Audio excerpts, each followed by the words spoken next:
You're listening to the Heart of Giving podcast with Art Taylor, powered by bbbgive.org. Here we explore the motivations that form the basis of giving and service. We inspire generosity and celebrate the transformative effects that giving and service have on the human spirit and on community.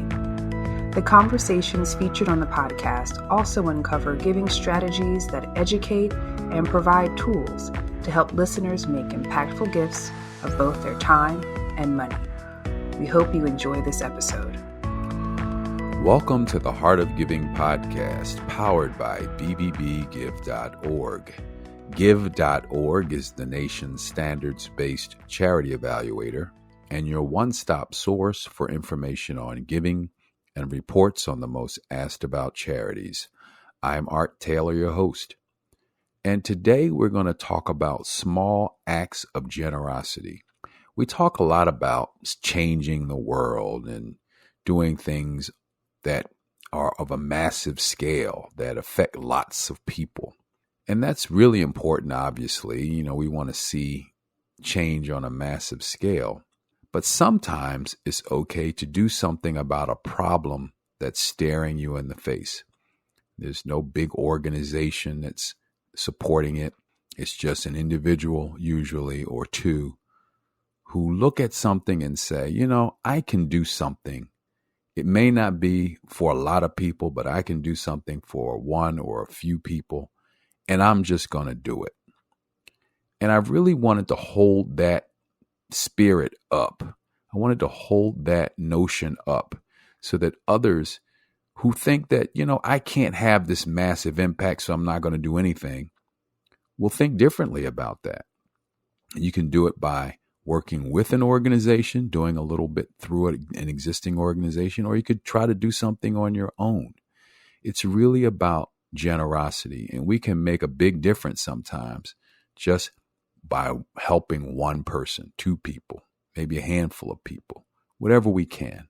So today we're going to talk with three such people. One person is a professional basketball player who woke up one day realizing that there were people hungry on the streets and decided that it would be a good thing to do just to hand out a pizza to someone who needed something to eat. And we're going to learn more about where that led. Another gentleman is a software engineer who is doing quite well in the field, but had to learn a lot. And now he's trying to share what he's learned with others. So he's decided, I'm just going to mentor a couple of people because I know how hard it is to break into this field in certain cases. So he just decided to mentor a couple of people. And we're going to find out what that not only meant for the people who are being mentored, but for him as an individual, what it's done for him to just mentor some folk. And we're also going to speak with a young woman who's managing a program in El Salvador that provides access to swimming pools for young people who want to become great swimmers. And we're going to have along with her a woman who is a colleague of mine who grew up in El Salvador and became sort of a national hero because of her ability to swim. And she's going to vouch for the quality of what was created in El Salvador by this small act of generosity. So we're going to get into it. We're going to talk with these three individuals, well, four in total, who are going to talk with us about what motivated them to just take a small act and do something, do a small act of generosity and try to make a difference in maybe one, two, or a handful of lives. Now, I believe what they're going to find out is you do these works and people take notice, and what becomes a small act can very quickly become something much larger, but we'll see. It's still early for us to know how big these things will become. But today, let's just talk about the small act of generosity. Well, Gerard, welcome to the Heart of Giving podcast. Oh, well, thanks for having me. We decided to do this episode, as you know, on small acts of kindness and how they have an effect not only on the people who are being helped, but to some extent for the helper. They do different positive things for the person who's offering that generosity. And I became aware of an event or an opportunity that you put out, and I just wanted to talk to you about it. Pretty straightforward opportunity that you offered, and it seems that quite a few people have taken you up on it. But before we get to that, tell me a little bit about you and your background. So by trade, I graduated with my BS in aerospace engineering in 2014, and then I was at Sikorsky Helicopter for about 3 years, and then during that time, I was getting my master's in computer science. And once I finished that, I started at Intel.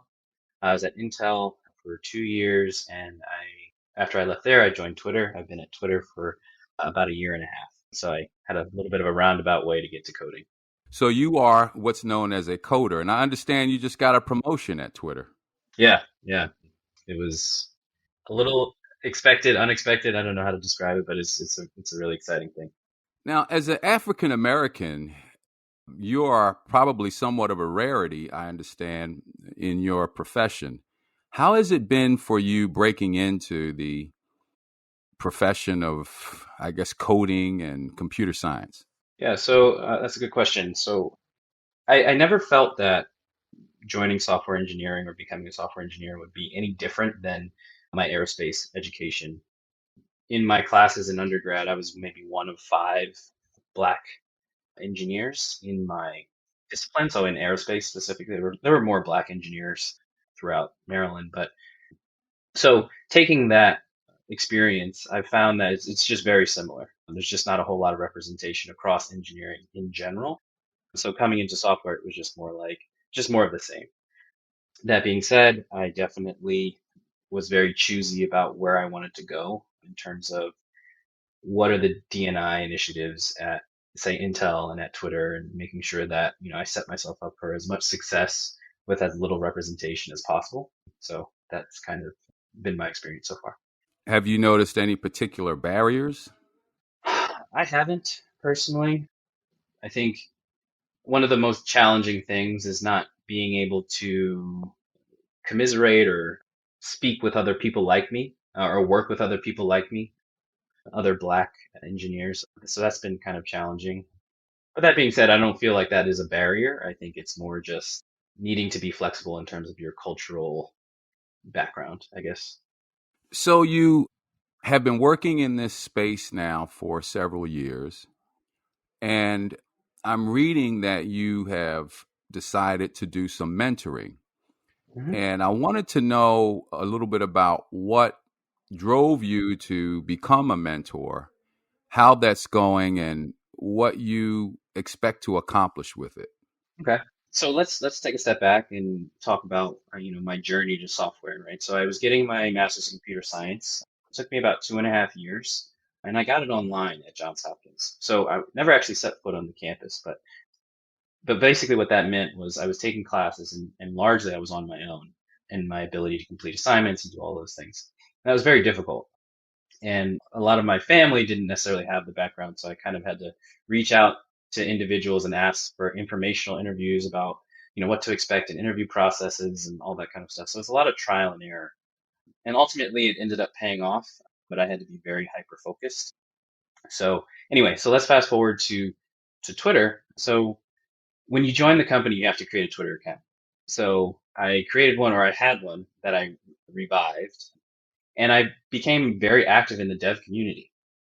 And so I started to notice that there's tons of people who are trying to teach themselves how to code, how to write software, become software engineers, or make a career change and all that kind of stuff. And ultimately, it came down to the fact that I made a realization that becoming a software engineer changed the trajectory of my life in various ways. And I'm finally at a point where I feel like I've met a lot of my goals, and I have the bandwidth to help other people reach their goals as well. So that kind of is what prompted me to announce this mentorship program. I didn't expect it to blow up as much as it did and get as many responses as it did, but it was a happy thing to see. And then ultimately, I picked three mentees, and we meet every week. We talk over chat just to make sure that they're progressing towards their goals, and I answer any technical questions that they might have, or career questions, or have a roadmap for what their goals are and when they want to reach them. And we kind of are going through that whole process. So that's been great. And as far as what I seek to get out of it, I really don't, I just want to see them succeed, honestly. I get a lot out of having to teach the lower level concepts, the early concepts to folks who have never written a line of code before. And that is something that I actually get a fair amount out of. It helps me refine my understanding even more. I'm a firm believer that the best way to learn something is to actually teach it. And I found that my mentees ask me questions I don't actually know the answer, so it forces me to actually go and look up the answer and ultimately give them the answer. So, Gerard, you put out an offer on Twitter and got quite a bit of uptake from that offer. Why don't you tell the audience about what happened there and what you're doing now as a result?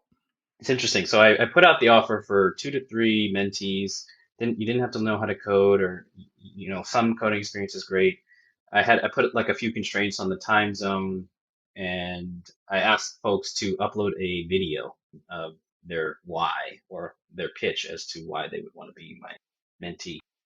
And yeah, I just put out a tweet thread, and I didn't really expect it to blow up as much as it did, but turns out that the dev community is really, really responsive to folks who give things away for free.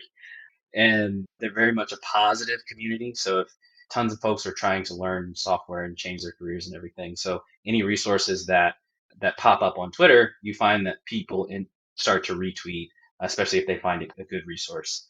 That's basically what happened. I have a couple of folks who I'm mutuals with on Twitter that have very large followings or are very active in the dev community, and they retweeted it and it reached a lot of folks, and then it kind of just snowballed from there. So it was very interesting to see how that works. And you got how many responses from Twitter on this thing? I don't have it in front of me, but I think it was something around close to 2,000 likes, maybe 500 or so retweets, and about the same amount of Wow. comments. Yeah, so it was a pretty, as viral goes on Twitter, it was relatively small, but for my personal account, that was more than I've ever gotten. So That's quite amazing. And you also have a YouTube page where you give away information on coding and career in coding, right? How's that doing? yeah, so my YouTube channel, at the beginning of COVID, I set out to grow my channel to over 1,000 subscribers. Since then, I'm over 2,000 at this point, over 2,100. I put out videos on software development, software career questions, and stuff like that. And largely, it's for me to I create videos, especially technical videos, on topics that I'm interested in. So I'll read up on some new technology and software and web development or something like that, and I'll implement it on my own, and then I'll just create a video.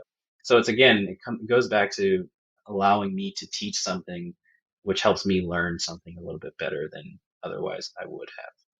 Well, apparently you're teaching a lot of other people too, if that many people are subscribing to your channel. And I just think that that is kind of a unique way or unique approach to giving something back. A lot of times people want to start organizations, and we certainly understand why they do that. It's to make sure that you can do something in a structured and institutionalized way over a long period of time. But sometimes we just want to reach out and help some people. We just want to do something, and we don't have any longer term, aspirations for what might happen. It's just, let's just do something and see if anybody can get value out of it. And it seems that that's what you've done.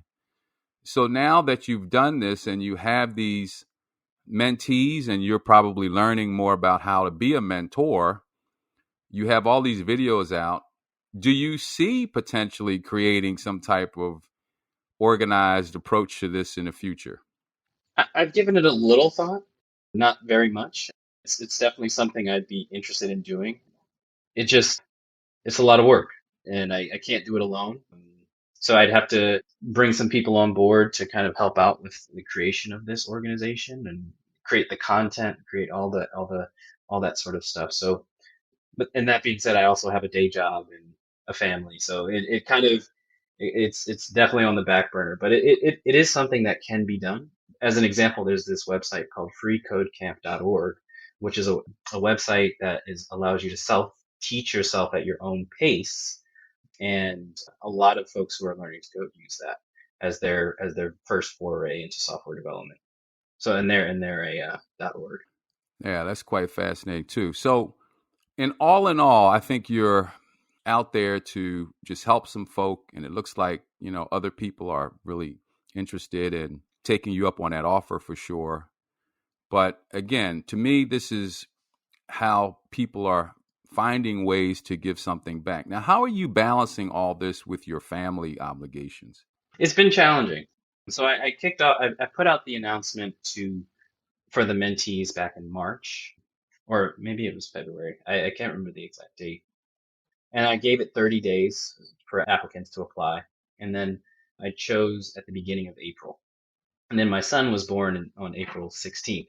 So I had a couple of weeks there where I could allocate some time to get things going. But recently it's been challenging to dedicate at least an hour. Like I promised an hour a week to each mentee for pair programming.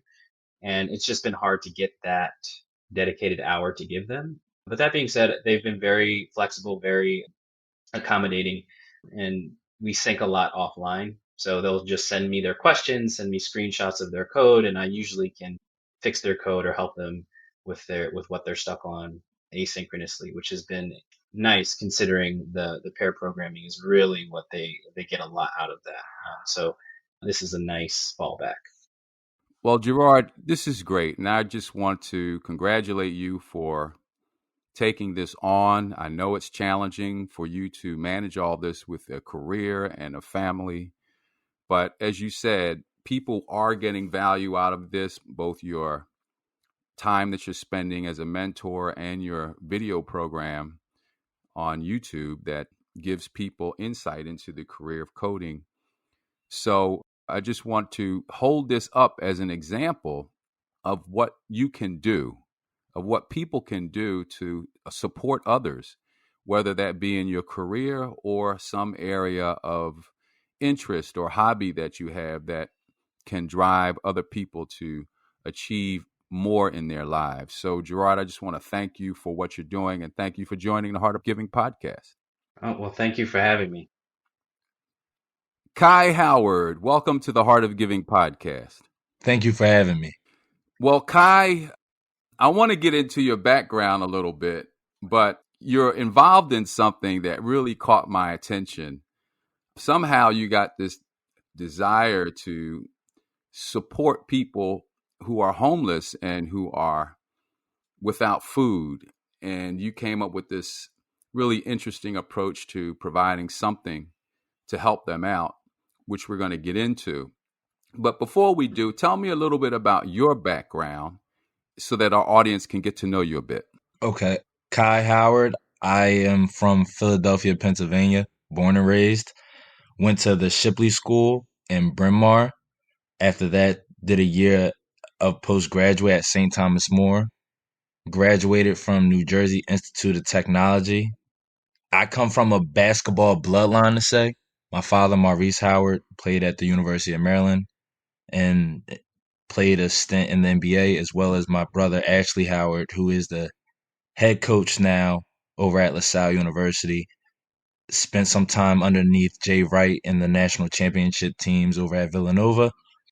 Played basketball in the G League for a stint, played overseas for a little bit, and now I am currently taking the coaching route and being a mentor to the youth and trying to be more of a good guy for the youth in the inner city. That's wonderful, Kai. And you did mention your family is quite a basketball family, basketball heritage. I know your family quite well and the history. And what's so interesting to me is that your family also is one that is deeply embedded in giving back to our society. And you are now on break from playing basketball in Europe, and somehow you decide that you want to now help people who are homeless because they don't have anything to eat. Where did this come from, Kai? I want to say that it originally started with all the extra time I get overseas and being able to self-reflect and think about my own life, even though I've only been in this world for 27 years now, just counting my blessings and the opportunities that were given to me and placed in front of me, and realizing that the world is so much bigger than what we think it is. So myself and my cousin one day on a Friday night, we just had a deep conversation. We're just celebrating life. Not anything specific, but the fact that we're still here. We're still living. That next day, I woke up, I found some extra change in my pocket. It was a beautiful day out, and I just figured I would go buy some pizzas and give it to a couple homeless people. And just off the how quickly I was able to move those first couple boxes of pizza and seeing their faces and seeing legit how hungry they were. Your average person every day gets excited about a new job or a raise in their department, where these people were just excited to see a hot meal. And from that point on, I pretty much put that burden on my back to try and figure out a way to change that. So, Kai, that first week you just started taking a few dollars out of your pocket and giving this to buying pizza and distributing pizza to basically people who you saw on the street. Now, all of a sudden, you get others to sort of join in. How did that come about? It started with a couple posts online. It was more so me just going into certain places, Domino's, just showing the images of all the boxes of pizzas in my car to get somebody to understand this is in an era where a lot of people do things to scam and get money. This was not that at all. I tried to stay as far away from as possible getting images of the people in need, because in my own opinion it's disrespectful to put those people in front of the camera without their permission, as well as I don't want this to seem as if I'm doing it for likes or approval or acceptance from anybody. This is something that means a lot to me. It's near and dear to my heart, and I just want this to stay authentic and genuine. So I just started reaching out, telling people my mission. People bought into it. I want to say I'm thankful for my father being my father and the impact he has in the community. It made it easier for me to reach out to people and understand, oh, well, he comes from a bloodline of giving back to the community. So he's not doing anything wrong with this money. This money's going to a great place. And from there, it just kind of took off itself. So, how often now are you able to distribute pizza? And where do you see this potentially going, Kai? I try to do it about 2 times a week, depending on the weather. As we know, when it's rain, cold out, people need to look for a place to lay their heads at night, protect themselves. So I try to look at the weather at pick days as to where I could order pizzas. Then I'll just drive around the city. Maybe it'll be just myself for the most part, or I bring my cousin along, and that's how we do it. Honestly, I never put a ceiling on this because, again, it was just a natural thought I had one day. And the impact I seen in a few people the first go around kind of made me more determined to make that impact across the board for the long run. I hope and pray this becomes something that makes a necessary change in the city of Philadelphia, because I genuinely feel that nobody should ever go to sleep at night hungry. And it's so easy as a box of pizza, which is about $8 a box. So I just wanted to make an impact and open the eyes up to the community and in the rest of the world, because I know this issue is just not an issue in Philadelphia. It's everywhere, worldwide. I just wanted to make this a known issue as we're trying to attack so many issues in this world at this point in time. This is something that's been going on and will continue to go on unless we make a change. So I hope one day I'm able to have the backing to really, really make a change day in and day out. So, as a basketball player and growing up in a basketball family, as you mentioned, your objectives have always been pretty straight, right? You wanted to play well in high school. You wanted to then get a career going in college, get a scholarship and play in college, and then ultimately maybe play professionally, right? So you weren't thinking about how you might help homeless people or how you might give something away, but yet somehow this leaks into your consciousness that you want to veer off a little bit from the focus that you have to have on playing and getting better to wanting to give back. And I want to just ask you, where do you think that comes from? Because, obviously there are lots of people who have careers who are very focused, who are very driven to succeed in their careers, and they don't have a lot of time to be thinking about giving anything back. But yet you did. And not only did you think about it, you acted on it. Because a lot of times we'll think about things, but we won't actually do anything about it because we think, oh, there's no way I can do it. You didn't have a grand plan, it doesn't seem, in mind. You just wanted to help a few people, right? And so, but where does this come from, Kai? How did you not only think about it, but what made you say, I need to act on this?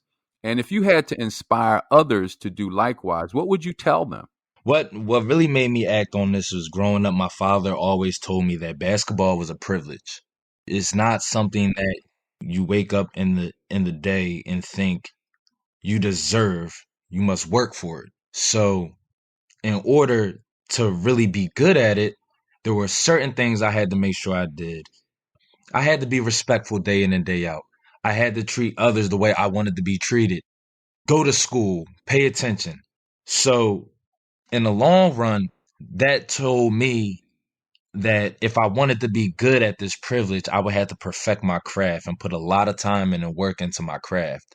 So now the young kid that became a young adult that got to live out his dream and sit back and see that all the hard work he put in and the sacrifice he put in finally showed, I feel like I was my own version of success. And within the route of success I took at points in times, I felt I was extremely selfish. Sacrifices my family made, the sacrifices my siblings made, my loved ones made, just so I could live out my dream. In the mix of my journey, I never stopped to think about how blessed I was for parents to make sacrifices for me, for my siblings and brothers to make my brother and sister to make sacrifices for me, for my loved ones, my family that dealt with me throughout my highs and lows. So being able to finally sit back and self-reflect with all the time I had and just replay the short-lived life that I've had, I figured it was time for me to start building a legacy. I'm a firm believer in two versions of death. You physically die and then your legacy. So you may physically die, but your legacy may live here forever. Your name always may ring bells. And my role model, rest in peace, Kobe Bryant, I got to see his mental makeup and with everything he did and how he attacked it. So now sitting back and kind of sort of giving back in my own way, I kind of want to perfect my craft. So I started off with one pizza shop. I didn't like how we were doing business. I went to another pizza shop. I built a good rapport with the owners where we have a great collab going on. Also, thank you. I have to mention this, excuse me. Thank you to Two Brothers Pizza. Without them, none of this is possible. So I definitely want to thank them. I'm grateful for them coming into my life and making this a reality. I would say to anybody that wants to do this, do it one for the right reasons. Don't do it for others to applaud you. Don't do it for others to sit back and be like, oh, wow, this is amazing. Do it because it's the right thing to do. Don't do it for likes, social media. None of this matters. These are human beings. They bleed the way we bleed. They need the way we need. It means a lot to me. And once you start it, be committed to it. You know you'll run into obstacles. There'll be highs and lows. There'll be days where you may not feel as if you have enough, and then there's days where you feel like you have more than enough. That doesn't mean stop. Don't become content until you actually see the vision through. So I that's the advice I give to anybody in my shoes at this point in time. Wow, Kai, those are very powerful words and much appreciated. And I know that all of the listeners will take what you just said to heart. So let me just thank you for what you're doing. You know, these are small acts of generosity that can make a big difference. And I suspect that in time, you're going to find, as you continue with this, that this grows into quite a major undertaking, my friend. And if you go on to perfect your art of giving in the same way that you've perfected becoming a basketball player, I know that we can expect great things. So thank you for joining us on this episode, and thank you for what you're doing. Thank you for having me. I appreciate you very much. Well, with me now are two women who are going to talk about an interesting program called Deportes Sin Fronteras, located in El Salvador.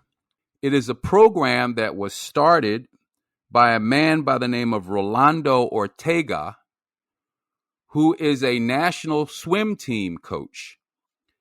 And he decided that he would begin to gather donations to buy cheap sporting equipment for poor kids in small towns in El Salvador. And like many things that start with a small idea or just a notion to try to help some kids or to help some people, has begun to expand. And Elvia and Pamela are going to talk with us today about how this program has taken off, where it came from, and give us another example of what we all might be able to do with a small act of kindness. So, ladies, welcome to the Heart of Giving podcast. Thank you, Art. Thank you. So, Pamela, first of all, I have to acknowledge with you that we are in pretty high company by having Elvia on the podcast with us. Am I not correct in that she was a star swimmer at one point in your country? Yes, for a very long time, actually. She was a role model to many young women in our country. And she's a very good example of all the benefits you could get with swimming or any other sport. Well, wow, that is grossly overstated, but but I do think that I am very privileged to have had that life, to be part of the national swimming team, to have met Rolando, and I think it speaks to what he's trying to do. That not many of us in El Salvador would have had that chance, and because I did, I want to help him in his efforts. Well, superstar Elvia, let's talk about this program.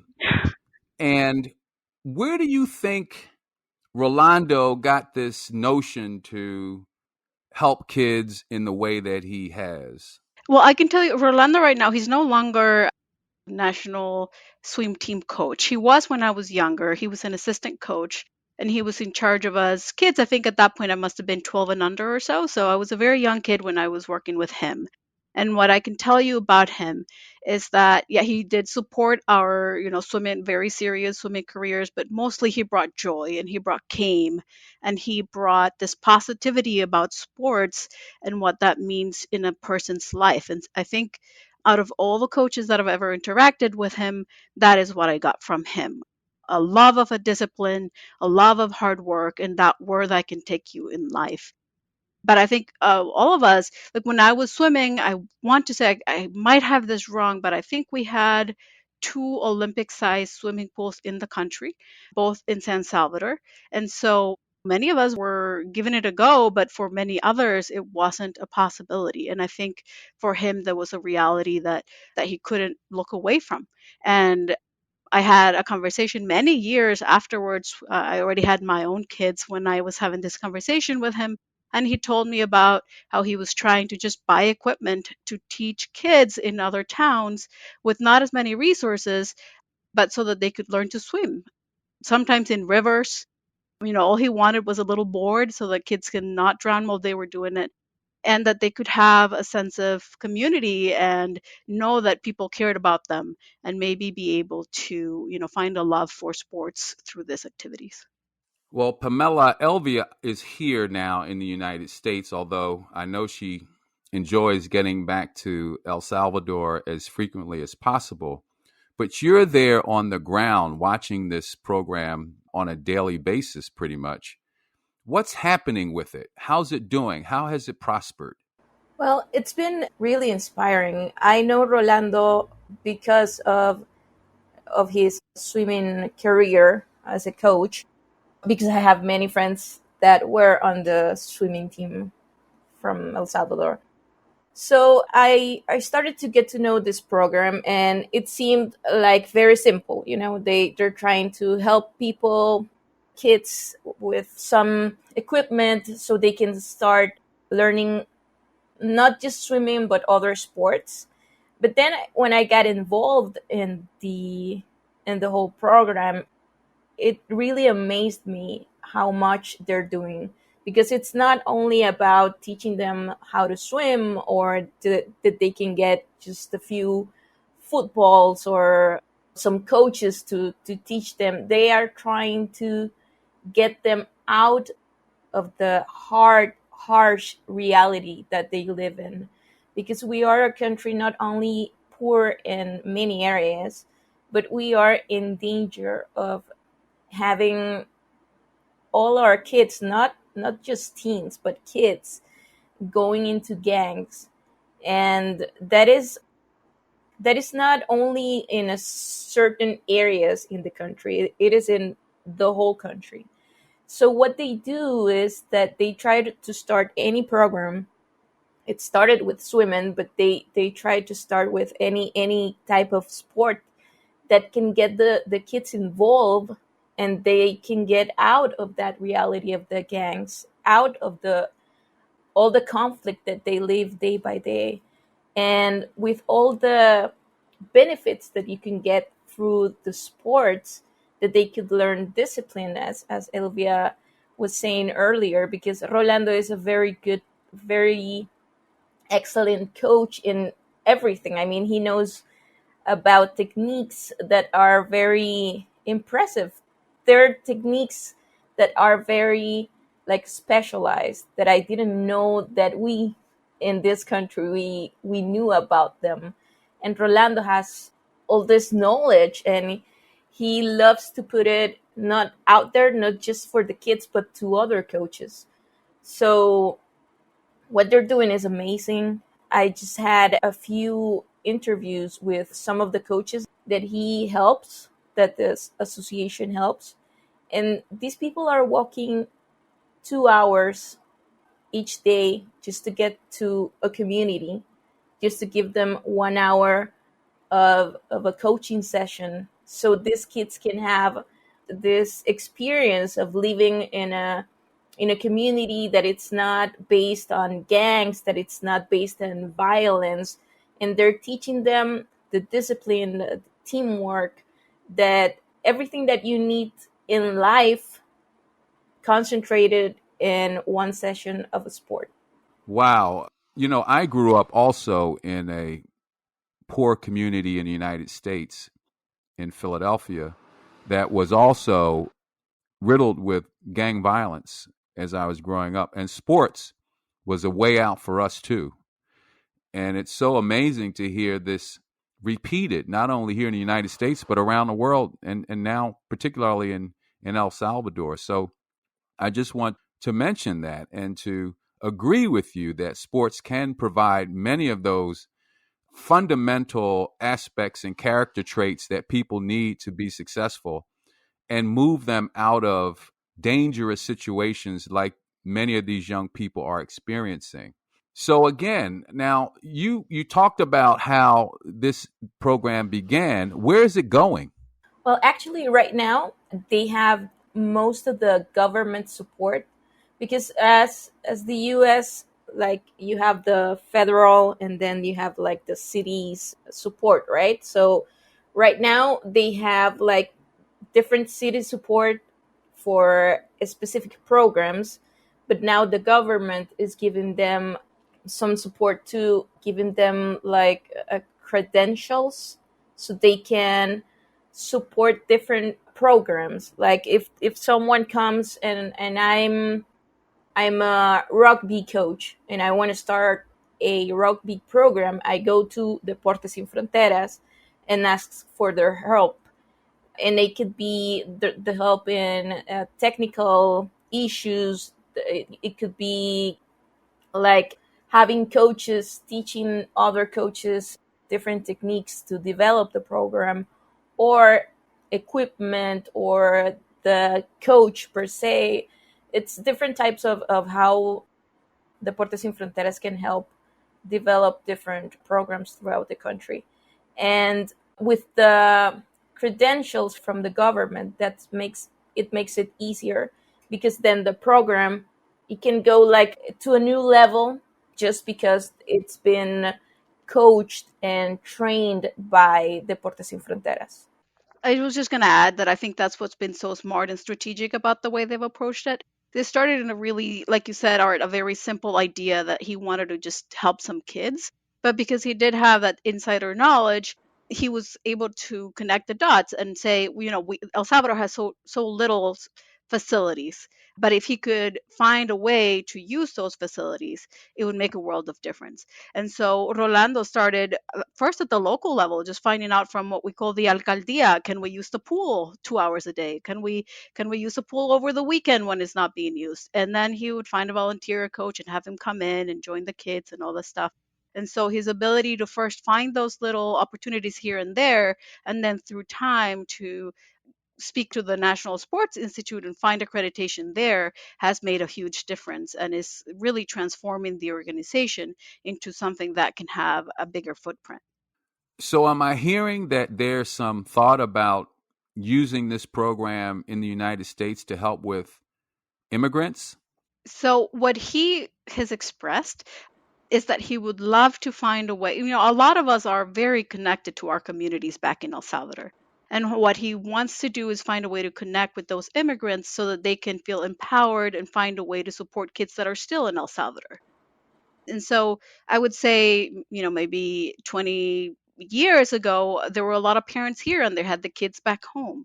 Now a lot of the kids are up here as well, but they still have families down there and they still want their communities to flourish and for kids to have a different reality. And some of them want to ultimately get back home and live in their communities. So I think what Rolando's trying to accomplish kind of as his next dream is to create connections with people who are here who want to help their community better and who want to help the kids that are still back there. That's wonderful. Well, I am just going to wish you all tremendous opportunity and success with this, because it's, again, very fascinating to me that sports can have such a powerful impact on young people, as it did with me, as it did with you, obviously, Elvia. And we need to uphold any opportunities that we can to move young people forward and to get them out of what I would consider to be dangerous and other situations that hold them back. So, my congratulations to you for what you're doing. Elvia, we appreciate how you've taken interest in this, and it looks like this is going to be something that you also stay engaged with here from the United States. So I have pretty high expectations now. So again, congratulations. Oh my gosh. Well, all the credit is Rolando's. And I think, like all the other inspirational stories that you're sharing, it's just that his positivity and his intent is so contagious. And our trust in him is so large that many of us, like Pamela or myself or some of the coaches, are happy to support him. So we'll do what we can. Well, Pamela, thank you for joining the Heart of Giving podcast, and we wish you great success with everything that you're doing. Thank you, and thank you for the opportunity to talk about Deportes Sin Fronteras. Wonderful. This is the Heart of Giving podcast. I'm Art Taylor, the host. Please listen to us and subscribe on all major podcast platforms. Thank you. You've just listened to the Heart of Giving podcast with Art Taylor. Be sure to tune in next time for a brand new episode. To listen to our other interviews, visit heartgiving.podbean.com.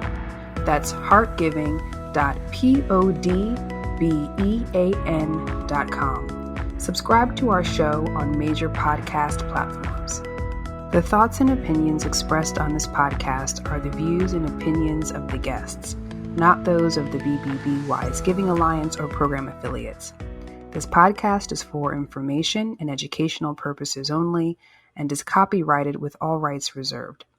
This podcast is protected by Podbean's terms of service.